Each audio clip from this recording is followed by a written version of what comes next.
Chapter 3. The boggart emerged from the underbrush. It peered left, then right, then straight ahead, and all the while a silver arrow remained trained on the center of its bulbous, warty forehead.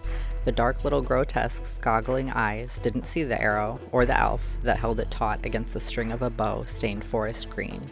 Rhys, Dane of the Hemlock Pact, saw the boggart clearly, of course. The well-hidden elf stared fixedly down the length of his greenwood arrow beyond the razor-sharp arrowhead to the boggart's twisted, cunning leer. The vermin took a single, careful step forward into the clearing. It sniffed the air through its broad, flapping nostrils. Rhys's hand was steady, but his instinctual disgust of the boggarts hovered over him like a cloud of stinging flies. They were vile things. Mockeries of elf perfection that dared to take roughly the same shape as nature's blessed. Boggarts shared with elves the same number of arms and legs, but where elves were tall and lean and elegant, boggarts were squat, misshapen, and clumsy. Elves had skin that ranged from alabaster to polished bronze, each shade completely unique.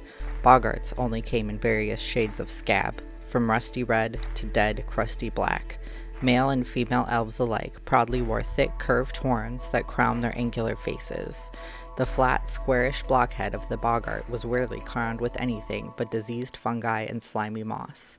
A boggart's feet, each unique, hideous deformity, were disgustingly compared to the slim, cloven hoofs of a noble elf. The general notion of what boggarts got up to in their dank, stinking little hovels disgusted him beyond expression, and so he refused to consider the particulars. Rhys continued to hold perfectly still, barely breathing, completely concealed by the foliage and a hint of glamour. The local boggarts had always been an ugly, unruly lot, but this particular band had inexplicably turned feral. They lived wild in the woods and of late had been waylaying any undefended travelers they could find. They were dangerous, behaving much like the boggarts' ancient forefathers had in the distant past, before elves like Rhys brought the peace and order of the forest to all Lorwyn. Outrage simmered at the back of the Dane's mind, threatening to distract his aim. Wild boggarts from the foothills once plundered bountiful Kithkin caverns. Today, the average lowland boggart who found himself near a thriving, bustling town would do no worse than sulk around its edges and corners, creeping and crawling to avoid notice. The most brazen might steal a pie from a kitchen window or startle passing children by grabbing at their ankles from under a rock. Rhys exhaled evenly and kept his arrow unwaveringly fixed on the boggart below. This vile thing and its fellows were not like most lowland boggarts. This ragged horde had actually attacked one of the Kithkin villages, Kinsbale, weeks before. Kinsbale was far from the river and several days' hike from the next Kithkin town, but it was still elf territory, still subject to the authority of the Glitleaf elves. When these boggarts went into Kinsbale, they didn't skulk or grab at ankles. They charged straight to the center of town, where the richest shops and the most expensive homes were, raging and rioting like beasts. When they left, 2 of those fine houses had been burned to the ground, and 1 Kithkin family was missing, along with all of their belongings. These boggarts had tasted both blood and battle in their attack on Kinsbale, and developed a liking for it. They were now drifting towards Dundolin, the largest Kithkin village in the region after Kinsbale, and one safely within the elves' reach. There was no telling what the boggarts would do once they reached Dundolin. It fell to Rhys to ensure they never got the chance. It did not matter one whit that Dundolin had capable fighters and was, in fact, quite well defended. These boggarts were not simple vermin, but bandit raiders brazenly operating in elf country, and they must be treated as such. They had shown no mercy to the nation's tenants in Kinsbale, shown no fear or respect for the laws of the forest. Those laws had been set down by the elves long ago and had been enforced for generations by dedicated packs of Glitleaf hunters and rangers.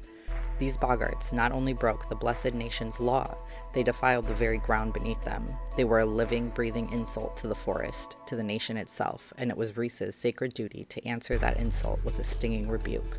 Without the nation's strong guiding hand, this blood-stained blighter and his feral cohorts would be the norm. Without the order and discipline that spread outward from the Glitleaf elves, Lorwyn's lesser tribes would quickly destroy each other, and then the land itself, before they finally destroyed themselves. Rhys's eyes continued to bore into the oblivious boggart's skull. The sharp corners of his thin lips turned up, and his eyes narrowed. Chastising this lot was his sacred duty, yes, but it was also his passion and his pleasure. He had trained all his life for moments like this, mastering the sword and the bow and the trail so that when his nation demanded it, he could fight to preserve and expand its glory. Whenever he drew his sword, bent his bow, or worked his magic, he did so for his nation, for the Glitleaf. He was a functioning part of the tribe, shouldering his share of the elves' burden on their blessed paths to perfection. Rhys quieted his rising joy, sobering himself with the renewed revulsion he felt as the first boggart turned and beckoned others out of the brush. Beyond the glory of the nation, beyond his sacred duty to make bloodied examples of these bandits, Rhys longed to simply banish the grubby little creatures from sight. In every conceivable way, they disgusted him. The removal of these boggarts from the world would beautify Lorwyn in more ways than he could easily count. This was the way of things. Elves ruled Lorwyn, the boggarts stayed out of sight. Rhys and his pack would remind the boggarts of the fact, and in doing so remind every tribe why elves were their rightful masters. The boggart below was carrying a mercifully unrecognizable hunk of flesh and bone as he scuttled into the clearing. Rhys followed his motion, confident that the dozen elf archers positioned around the clearing had already individually targeted the rest of the horde. He would wait until all the boggarts had emerged from the brush or until the clearing was full. His scouts had been unable to accurately gauge the size of the horde, and then Rhys would give the signal to fire. If his pack held to the standards he demanded, not a single boggart would survive the first volley. Any of the horde that managed to flee back into the wood or toward the river would be rounded up and driven back to the killing ground by his rangers. Any who managed to escape would quickly wish they hadn't. Rhys had every intention of containing this rabble and ending the boggarts' rampages once and for all, right here. To that end, he had taken extraordinary steps to ensure the success of this mission. His pack's discipline had been strained lately with an influx of raw recruits. They lacked the experience and composure Rhys demanded. But Tarson Nath himself, the Glitleaf's most feared and respected general, simply told Rhys that was why they'd been assigned to him, to gain much-needed experience and battle seasoning. A mere Dane like him could not object, but he was certainly not about to let these untried archers' rough edges jeopardize his reputation. He had retained the services of 2 non-elf specialists to back up his main force, an unorthodox move, but Rhys had learned firsthand that boggart hunts rarely go as planned, even under ideal circumstances. On this hunt, on this putative mission, thinking the unthinkable and preparing for it could mean the difference between victory and disgrace. Rhys's ears twitched a moment before the boggart he targeted reacted to the tiniest cracking sound from the east. Rhys twisted his right ear toward the sound, but it was too late. The boggart started and dropped his grisly trophy. He craned his knobby neck and scanned the trees to the east. The Dane nearly swore out loud. The next few seconds could tell. When boggarts sensed they were being hunted, they shrieked to warn all nearby boggarts of the danger. Then they all fled or attacked together. The exact pitch of the shriek determined the outcome, and any elf could not tell a shrieking charge from a screaming retreat would soon be a dead elf. There had been no shriek yet. This boggart was wary, perhaps, but not ready to sound an alert. To Rhys's relief, the boggart moved again. Rhys did not, and his ears told him the rest of the hunting pack hadn't either. They might still pull this off. Rhys followed the boggart, his fingers itching to loose the shot. Soon. Below, the first boggart reached the middle of the clearing. There were at least a score of kin, crawling and hopping behind him in plain sight and thus in mortal danger from veteran elf archers. Veterans he didn't have. He supposed amateurs would have to do. Another few seconds. Rhys remained still, poised to let fly his envenomed arrow. His orders had been perfectly clear, and if his archers were up to snuff, each one would know his or her target.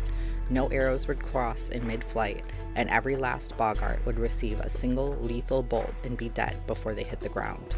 The best archers chose first, primary targets selected by position, size, and apparent age.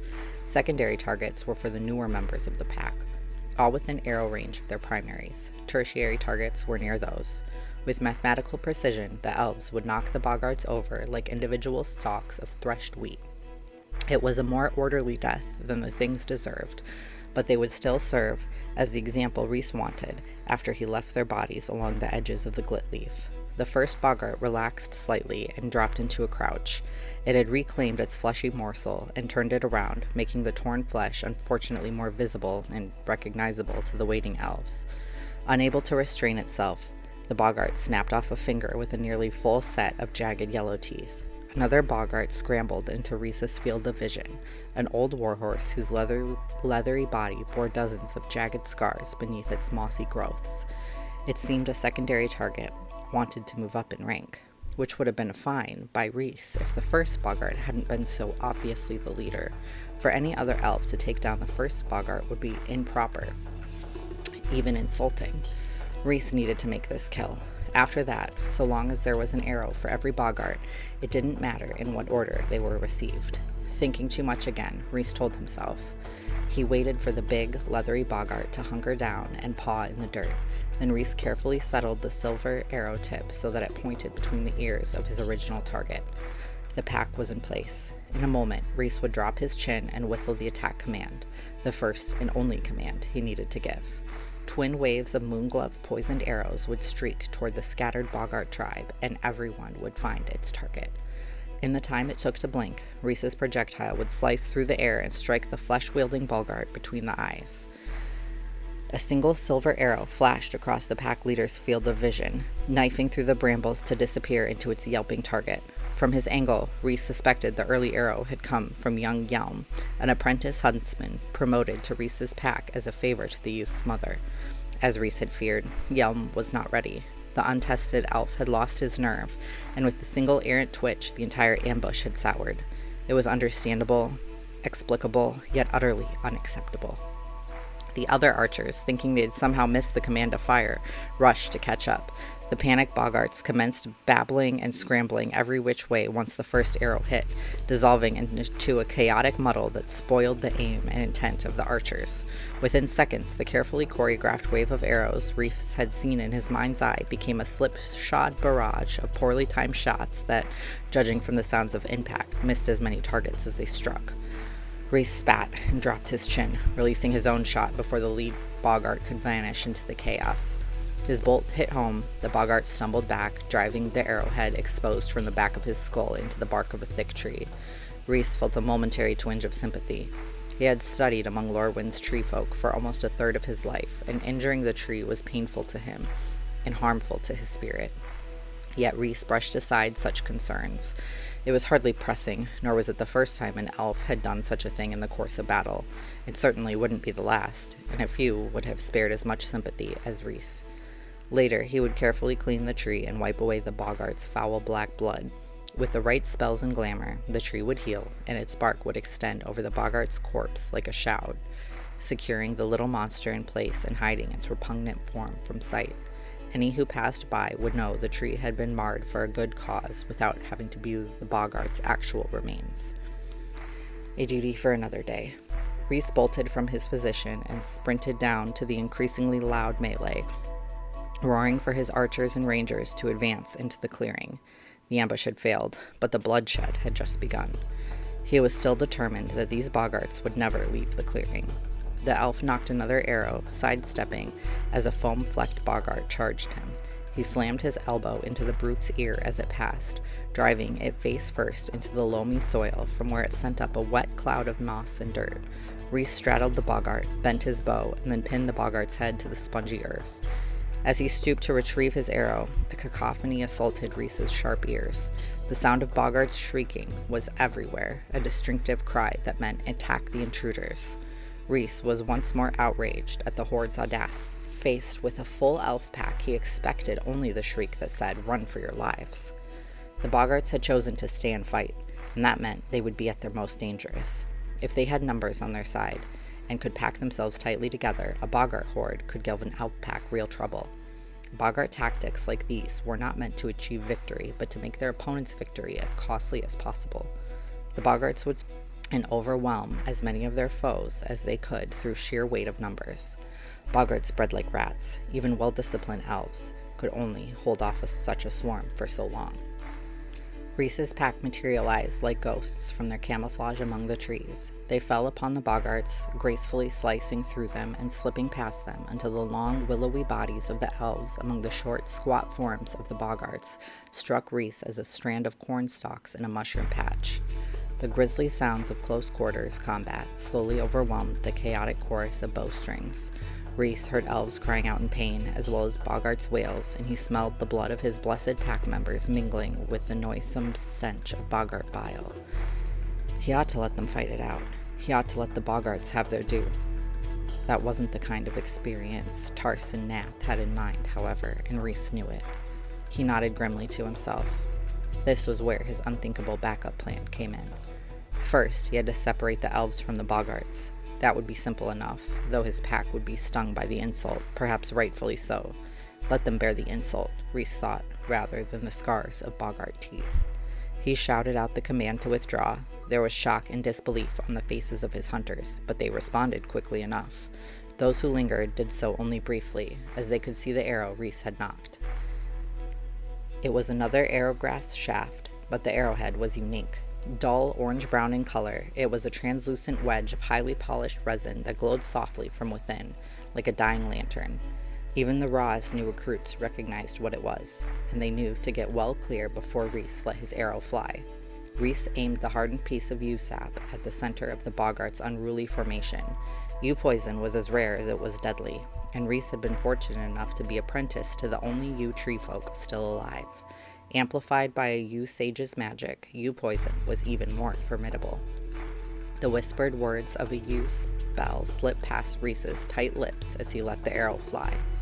All of his elves were out of harm's way, safely removed from the center of the clearing. So, at the very moment the tip of the resin arrow touched the center of the boggart battle mound, Reese shouted the incantation's final, sharp, percussive syllable. The crystallized arrowhead shattered against its target, unleashing a cloud of glittering amber dust that surrounded the center of the boggart horde. Smoke wafted from the larger pieces, spreading over the boggart's flesh like oil on water.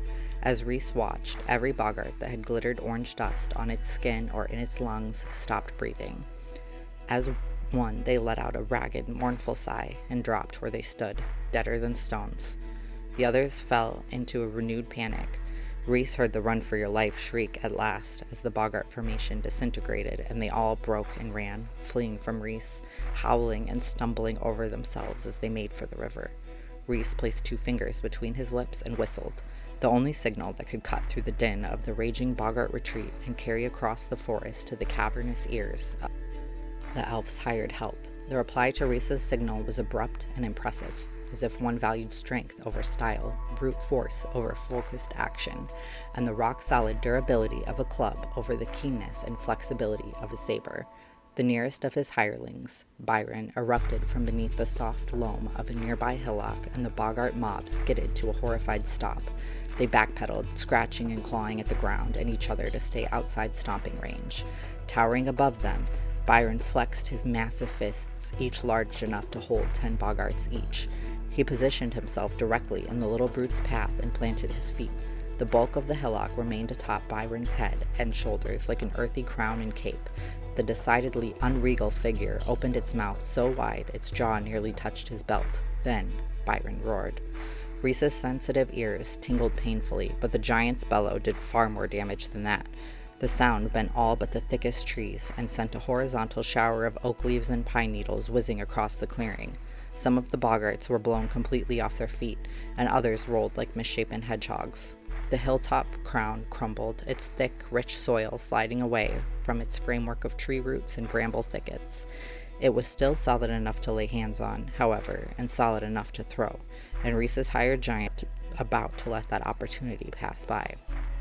Byron dug his thick fingers into the underside of the makeshift regalia, shifted his hips and shoulders, and heaved upwards, launching and crumbling remainder of the hilltop toward the boggarts.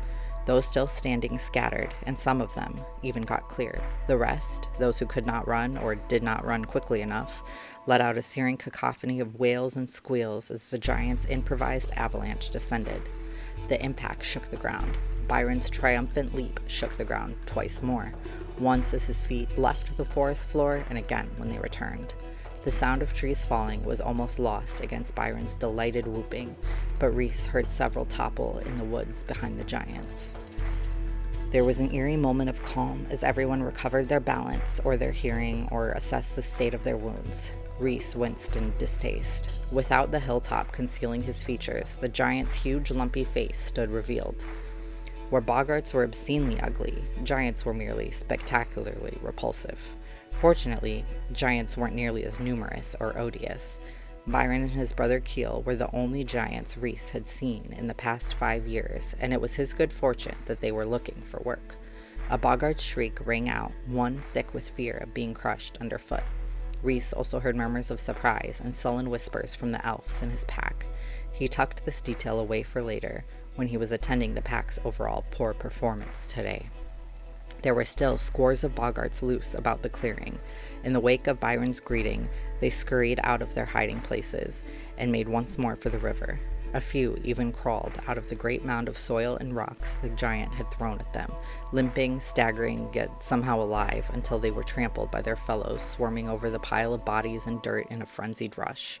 Byron lifted both his hideously calloused fists into the air and roared again.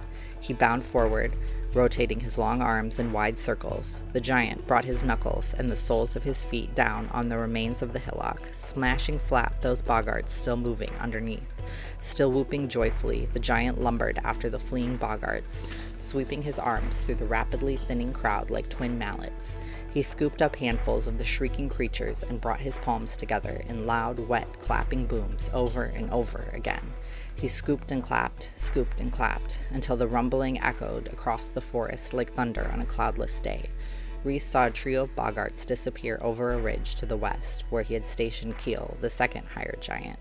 Keel was out of sight, which was something of a blessing, but Rhys could clearly hear him going to work with the same enthusiasm as his brother Byron.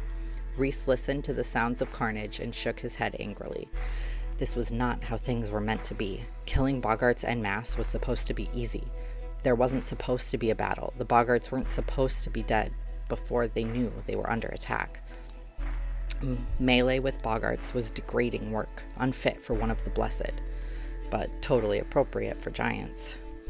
Griffith might well have been correct, however. With the political situation being what it was, it would have been better if Rhys and his elves had accomplished the unpleasant task themselves. In hiring the giants, he had chosen success of the mission over Nath, and that gave Nath solid justification for whatever punishment the taciturn saw fit to impose. No one was allowed to question protocol, even if it meant failure of the mission. In Nath's eyes, giants were not fit to work alongside the blessed. Rhys didn't see how he could have chosen otherwise.